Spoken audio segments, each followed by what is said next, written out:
I'm going to talk to you today about planning your strategy when you approach a difficult person for something that you need or something that you want to discuss or something that you need to say, because difficult people are predictable. They do the same thing over and over, which is one of the reasons why we get so incredibly frustrated with them.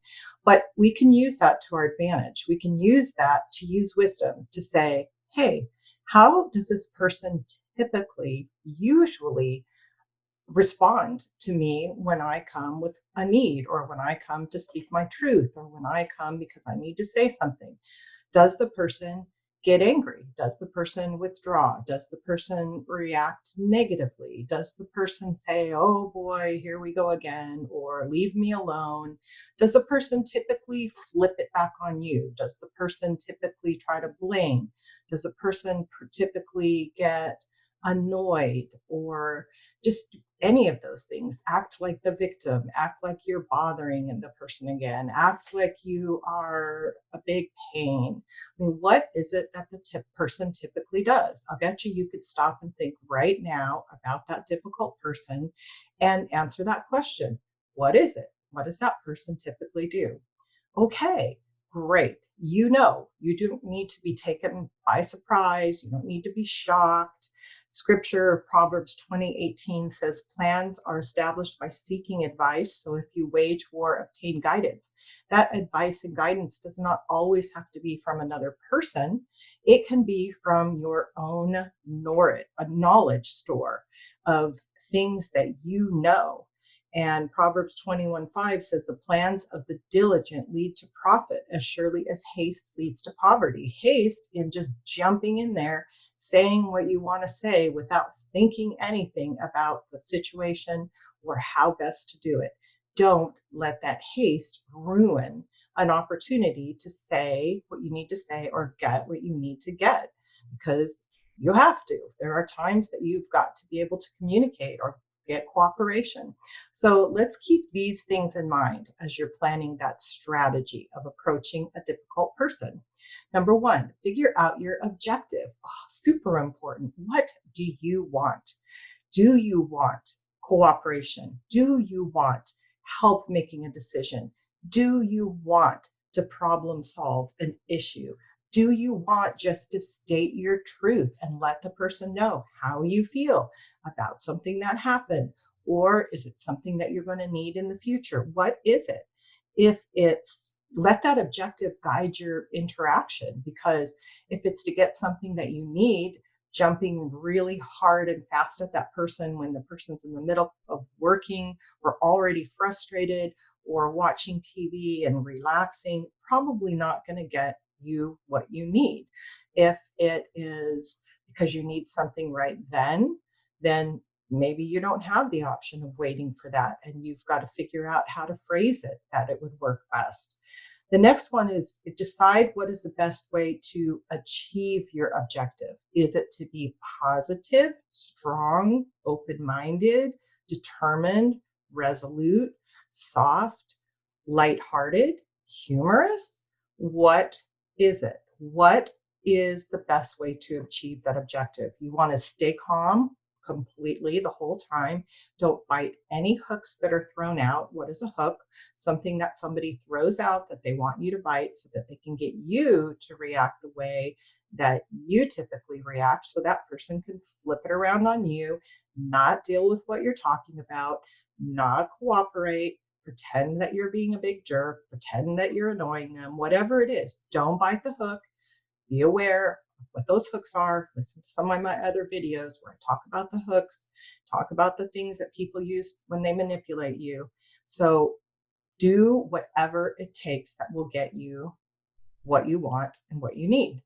If it's to be lighthearted because you just can do that and that gets you that person's cooperation better, go for it. Like, this isn't being manipulative. This isn't being controlling. This is being wise. This is recognizing that people are who they are and that they are predictable, and that if you need something, that you can use an approach. The Bible talks about this. It talks about Having a soft answer turns away wrath. Okay, so answering softly causes the person to be less angry. So there's all kinds of things that you can do that will help you. Number 3, avoid accusations and attacks. If you want something from somebody coming in and saying you da da da da da, is not going to get their cooperation. That is going to be perceived as an attack, as it would be if it was said to you. So it's normal for people to be defensive, to protect themselves when you come at them with something that they feel is attacking, when they feel it's something that's saying they're wrong or they're being difficult, or it's something's their fault, or oh my gosh, here comes another problem. Okay, and so you want to make sure that you avoid accusation and attacks. Easiest way to do that, use I statements. I need something. I'm in a bind.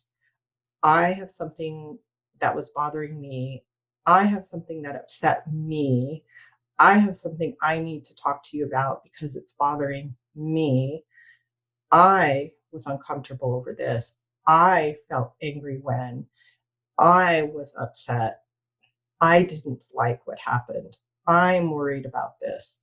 I'm concerned. I'm thinking about the future. I'm uncomfortable that we haven't made this decision yet. I'm the one that feels like I need to get this decision about our child's school done now so I can get it off my mind. All of these things are owning what it is that you're bringing to the table, so where you're not saying you haven't cooperated, you haven't helped me, you're making this late, you're da, da, da. You don't want to do that. Try as much. Can't always do I statements. Sometimes you have to do you statements, but if you can, be smart, own the problem, use an I statement. Number 4, don't allow yourself to be put on the defense. Just don't. Refuse to go there. Just stick to what it is you're saying. Don't start defending yourself.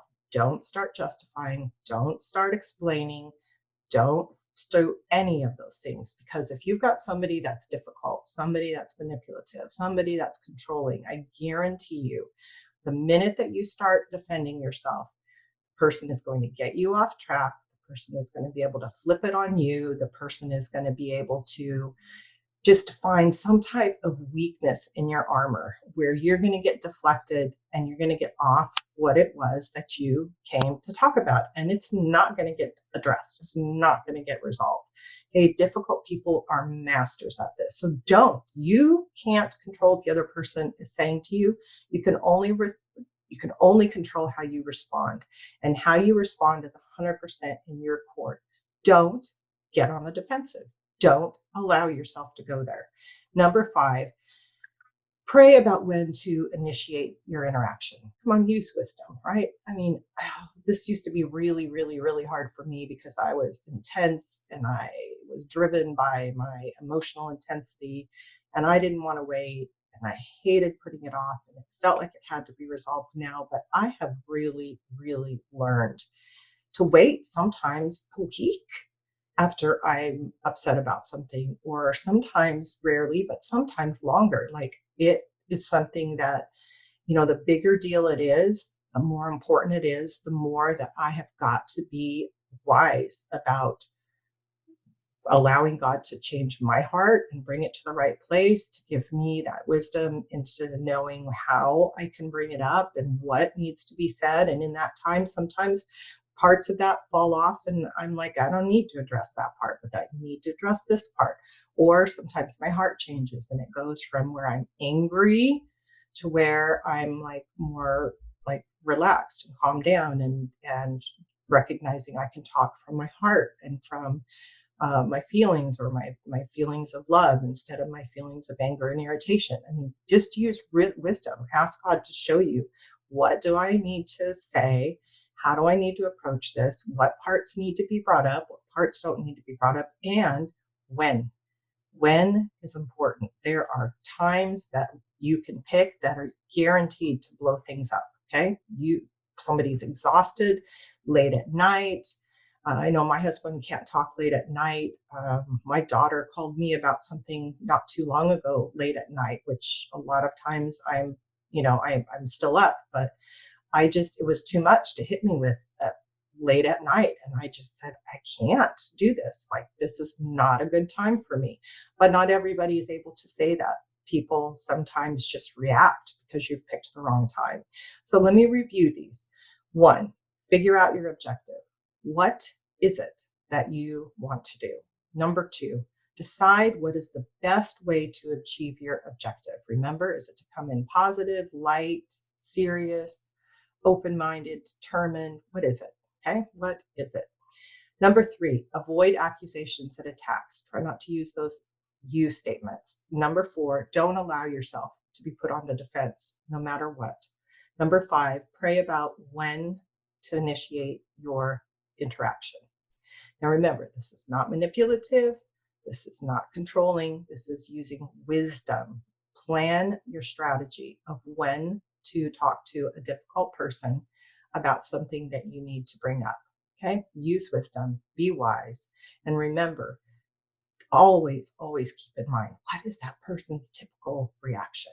Okay? You can work with that. So, all right, thank you for listening to these videos on Change My Relationship. I really hope that you'll come and do a whole lot more. Okay, thank you.